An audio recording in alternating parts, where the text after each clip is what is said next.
Alright, this is a quick toolbox tour of my US General tool cart.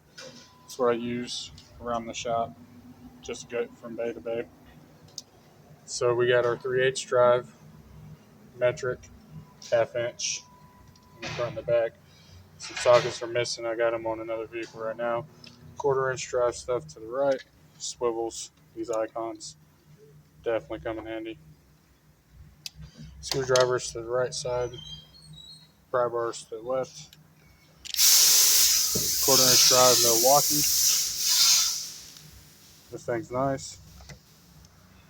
Only gave $80 for it the other day. Spark plugs, sockets for the Fords, some Mini Cooper, electrical drawer, scan tool, all the goodies.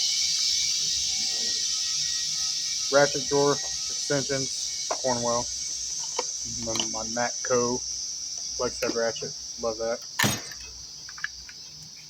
Scrapers, punches, chisels, picks. That drawer gets seen a lot.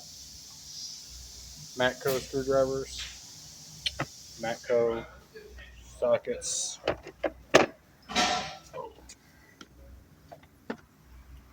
That's the 22 and 5, 19 and 5. Snap ring pliers, and then just a little bit of everything in this bottom drawer. Keep extra stuff just laying around. Another Milwaukee drill. But yeah, this is just a tool cart. We'll do a toolbox in the next video. Like and subscribe.